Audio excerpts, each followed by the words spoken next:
తెలంగాణలో బీజేపీ 14 లోక్సభ స్థానాలు కైవసం చేసుకుంటుందని రాజస్థాన్ ముఖ్యమంత్రి భజన్ లాల్ శర్మ అన్నారు.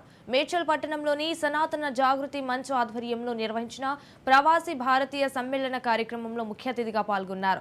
మల్కాజ్గిరి బీజేపీ లోక్సభ అభ్యర్థి ఈటెల రాజేందర్ కు మద్దతుగా నిలిచి ఓటు వేయాలని రాజస్థానీలను కోరారు.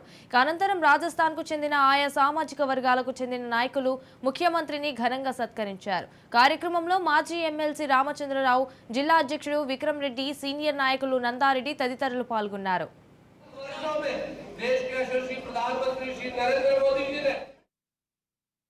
15 पैसे के बराबर रह जाता था, ऐसा होता था क्या? अरे मैं आपसे कहना चाहता हूँ, वो कटमनी थी, वो कटमनी काटते थे, भ्रष्टाचार करते थे, और हमारे माता बहनों को जो पैसा जाता था किसी भी योजना का वो रुक जाता था। मैं आपसे पूछना चाहता हूँ, अब केंद्र से 100 रुपया आता है, जितना पैसा आता है उतना मिलता है कि नहीं मिलता आपको? किसान सम्मान निधि हो या जनधन का खाता हो, कोई भी हो, पूरा पैसा आता है कि नहीं आता है? माता बहनों को पेंशन का पैसा आता है कि पूरा नहीं आता है? अरे ये काम कितने के आता है तो कैसा लगता है?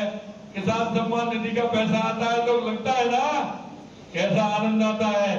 एक बार मैसेज टंग से बोलता है तो आदमी पहले उसको खोल के देखता है, किस्त आ गई मेरे किसान सम्मान निधि की, मेरी पेंशन आ गई। एक पैसा करता है क्या?